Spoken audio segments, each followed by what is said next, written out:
Welcome to the wonderful world of wine. We are your hosts, Mark Lindsay and Kim Simone, exploring all things wine with you. You can find us on Facebook at The Wonderful World of Wine.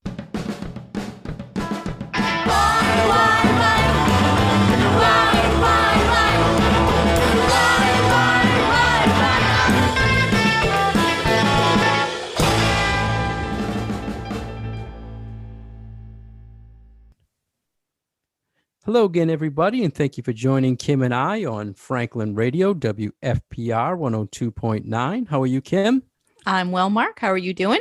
Everything's fine. Thank you Great. very much. We have another current article that just came out, Kim, we had to tell our listeners about today. It was a study by, I'm trying to find it, was on UPI.com, but I believe it was a State of the Wine report by a Silicon Valley Bank. And it just came out. And again, it was a little depressing because it says the wine industry badly needs to attract millennials. And right away, we sent this to each other and said, we gotta update the listeners again. More breaking kind of bad trending news in the wine world. And the first thing I did, Kim, is I had to refresh myself with the millennial age ranges and the baby boomers and the Gen X and the Gen Zs, because I always get the range wrong. And so millennials. Yeah, when we're talking about millennials, we're not talking about people in their 20s any longer. Yeah, 26 to 41 is the millennials. Yep. And they're saying they're turning away from wine, Kim. What did you think?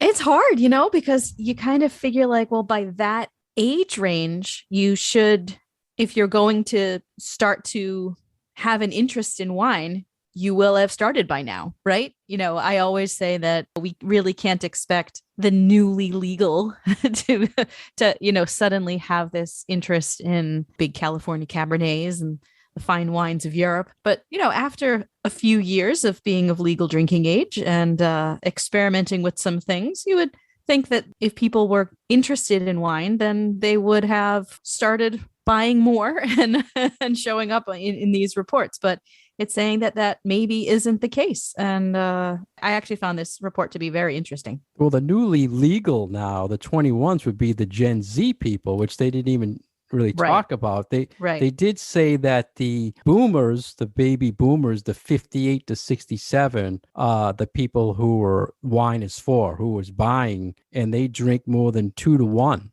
more than millennials.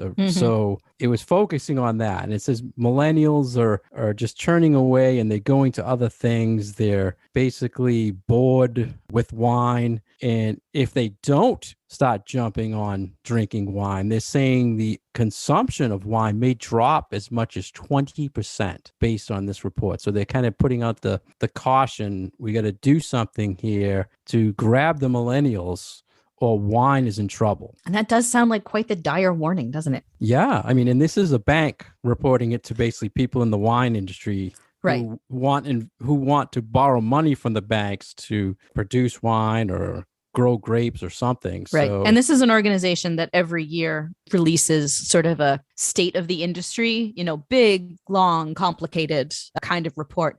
So I always pay attention when this one comes out because they're so consistent. And they have years and years worth of data and information and things that they look into. So this is one of those things that I feel like people can trust in as opposed to a marketing thing from a winery or whatnot. And they were saying people were expecting the wine to rebound when the restaurants started getting active again. Instead, they lost market share. Mm-hmm. And some of the factors might have been factors that the wine growth is down, and maybe because of things we mention all the time, the droughts, the fires, the climate change, insurance costs. Sort of this doom and gloom that is going along with wine at the moment.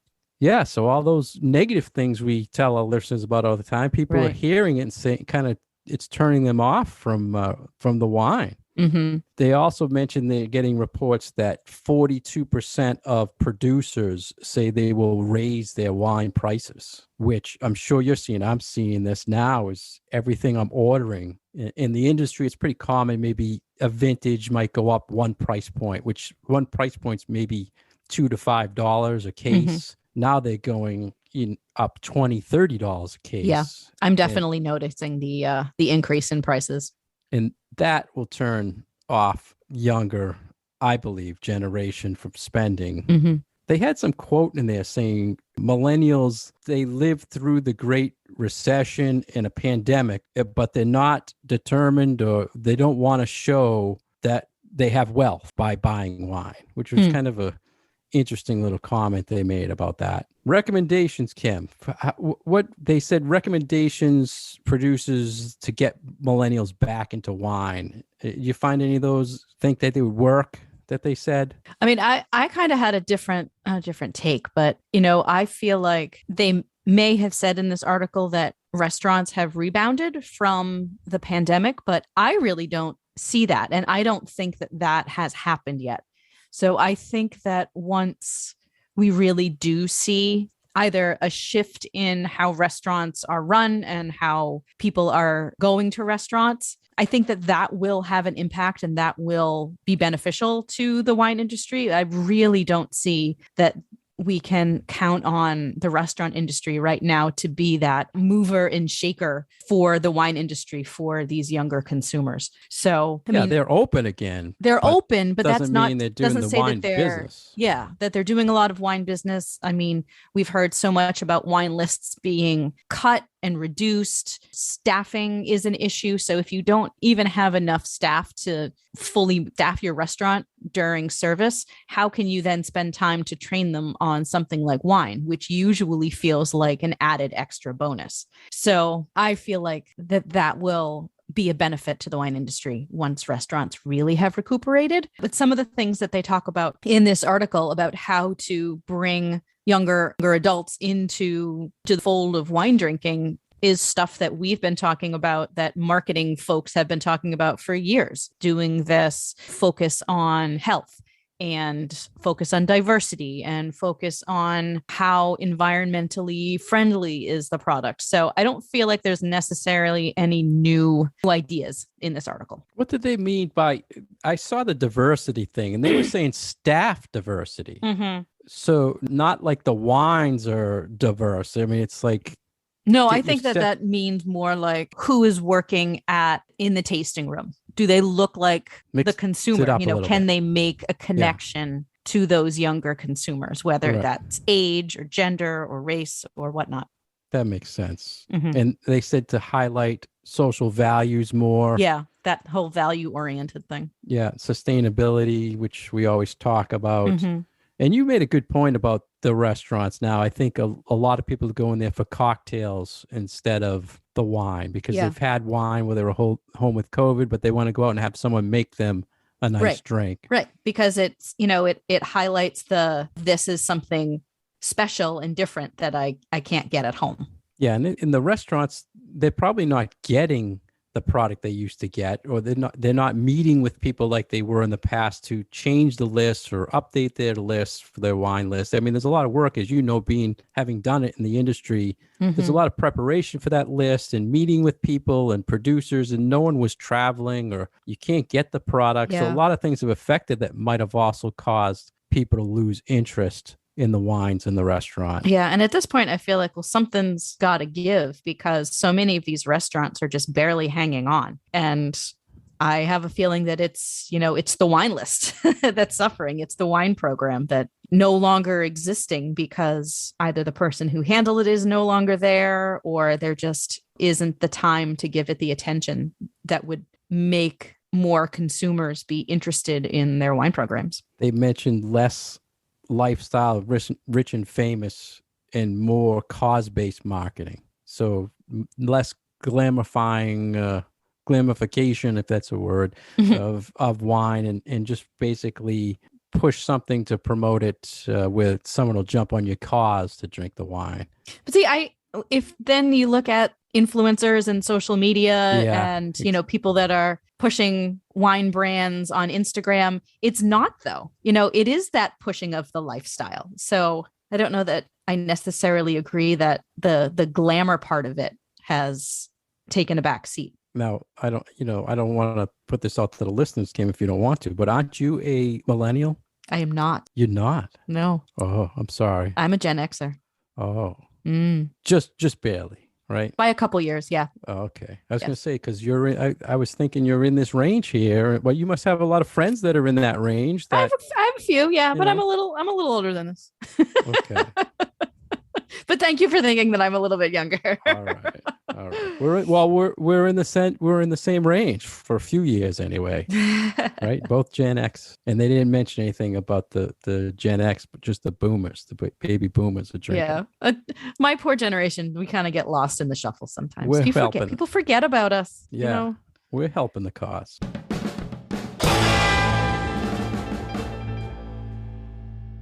You're listening to The Wonderful World of Wine, and we are your hosts, Mark and Kim. You can find more information about Mark at his website, franklinliquors.com, and more information about myself at commonwealthwineschool.com. And as always, you can find our past episodes on SoundCloud and iTunes. Welcome back to The Wonderful World of Wine. We are Mark and Kim. And there have been a slew, it seems, of new television shows in January that all launched focusing on wine. So we have 3 brand new TV shows that either are based at a winery or out of a winery, or somehow have wine as a central focus of the show. And I just thought that this was something interesting and fun that we had to talk about. Yeah, it's always good to see something, promoting wine. We were just saying we need it from our first segment there. And I'm a huge program going way back to when Andrea Emmer was on the Food Network, those type of things. But usually most of them are like Rick Steves or Dream of Italy or food-based. Travel things. Yeah, they're not like reality-based shows or comedies or anything like that based on wine. So when you sent me the list of shows, I have to admit I had to binge watch a few because when I saw a few of them, I'm like, oh, these don't look like they're not documentaries. They're not geeky enough for me, maybe. So I kind of had to, I binge watch it just so we could tell our listeners about them. So great. So what's the first one we want to tell the listeners about, Kim? So the first one is Promised Land. Okay, Promised Land. So the first one is called Promised Land, and this is a show that seems to be an awful lot like the show from the 80s, Dynasty. Yeah. Which, if anyone is older than me and was able to watch Dynasty when it was on television, it seems to be very similar to that. Family drama, succession, lots of wealth, lots of landscape shots.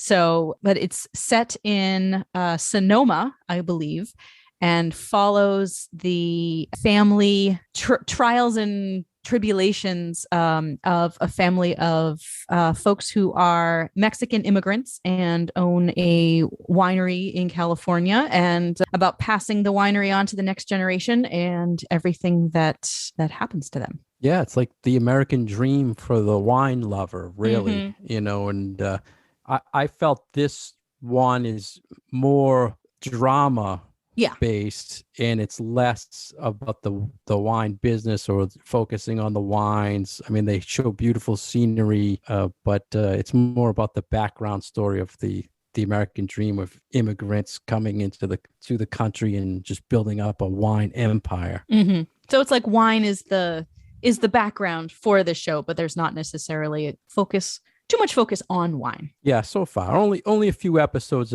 have been made so far. So my review so far is it's interesting drama, but it didn't pull me in as a wine geek. Let's say that. Well, that's what the documentaries are for, right?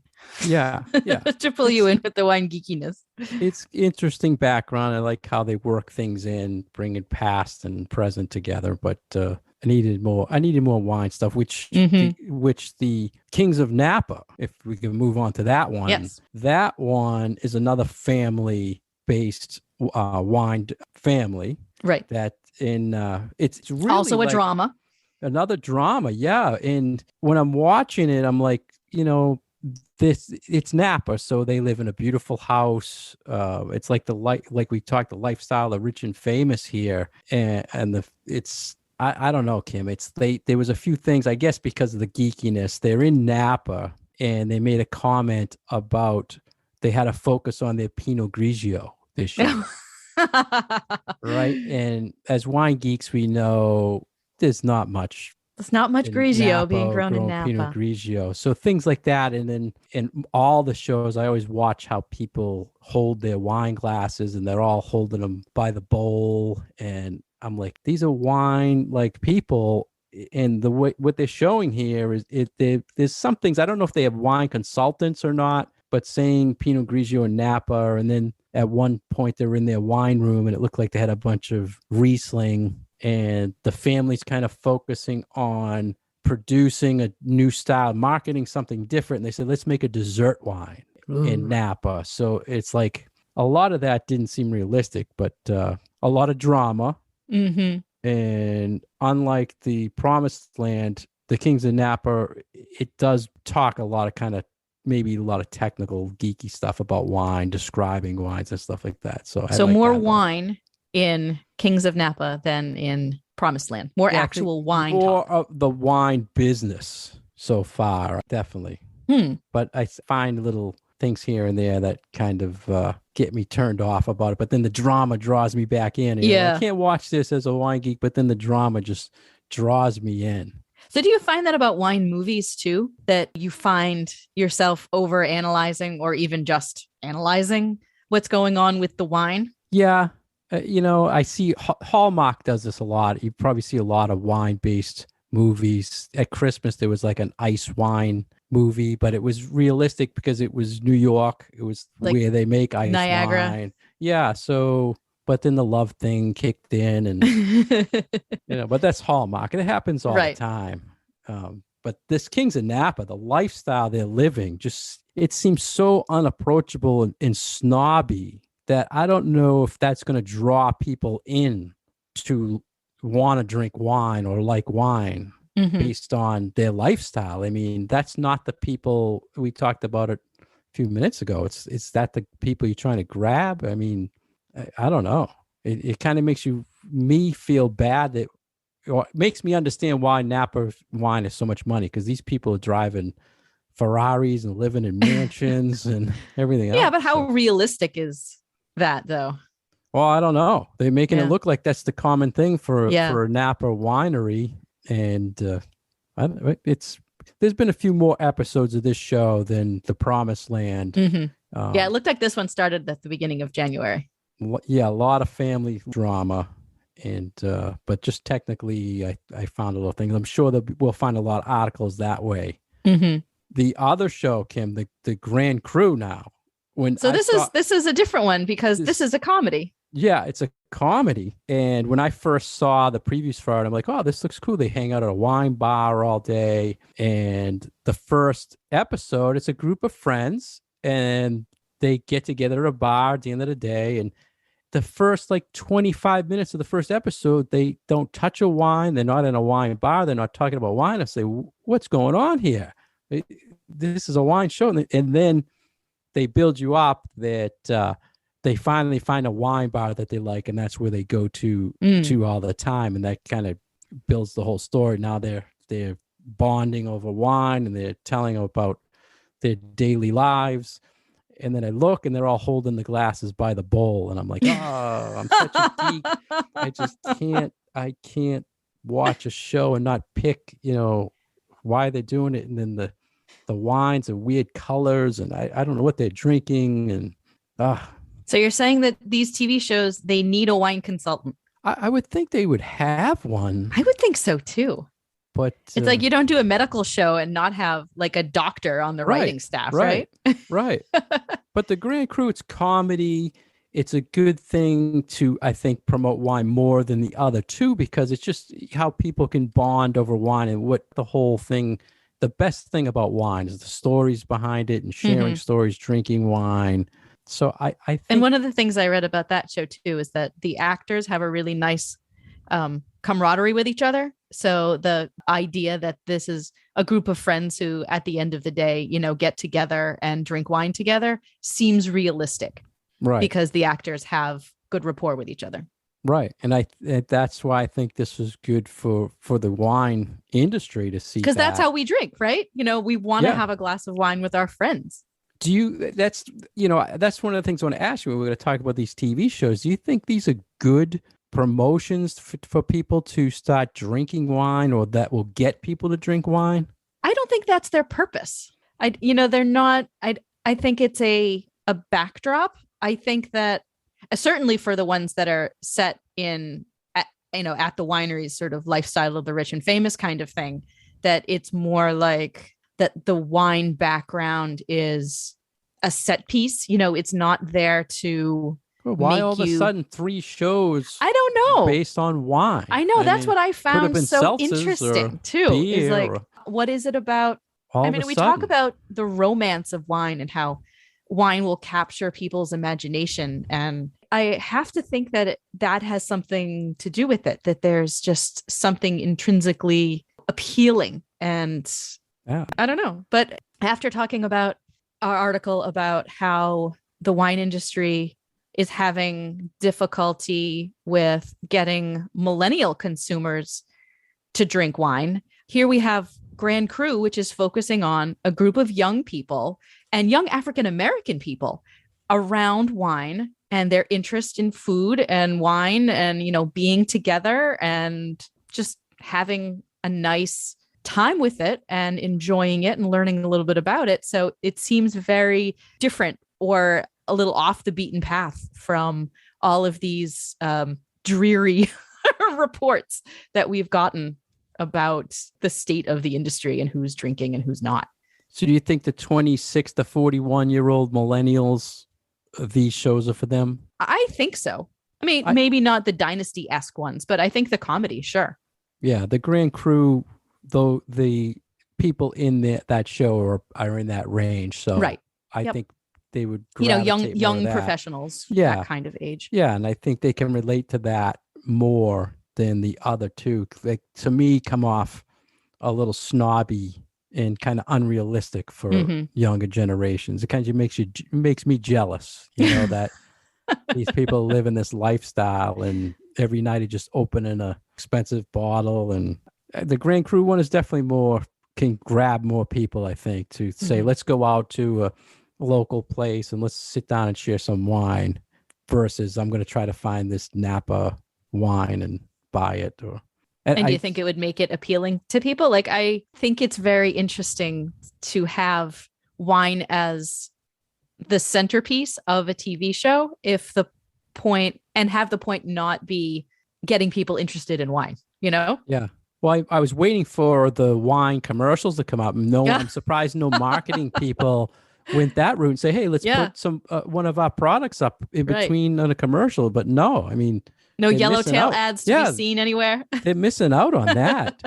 Man, I should have run a store commercial with the in between. Maybe. Company. Oh, that's funny. Man. Yeah. So new shows. And I did see an article that was it said something, there was some technical issues, but it was behind a pay site and I couldn't get to it. I'm wondering if they had the same kind of take on it that I did about the little technical things, but I couldn't get to it. Maybe because we do, we do close watches of those things. And I'm sure just like lawyers don't necessarily watch lawyer shows for all the same reasons. Sometimes it's a little harder for us to get into fiction with wine at the focus because we know it so well that we can get annoyed. Well, now that you told me about them, Kim, it tied me up because I had to tape all the upcoming shows because I watched them. Now I'm hooked. So now added to my time I don't have to watch more shows. That's right. My wife's upset with you because now. Hey, this was business. Yeah, something else I had to watch, right? So, but I hope the listeners check them out and see what they think and let us know. Do you think this will get you more interested in wine, or is it a good direction for wine to go to promote like this? Or is it just an escape? Sometimes we want to watch those shows about luxurious places that we may never go. And maybe that is the point of a show about wine.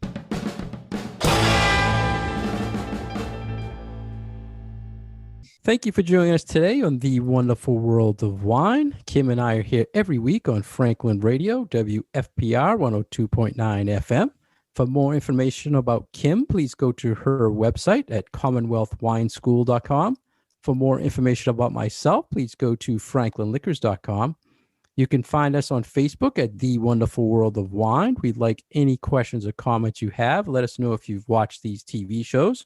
You can find us also on Twitter at Wine Education, and you can find us on SoundCloud and iTunes to find our past episodes. Cheers.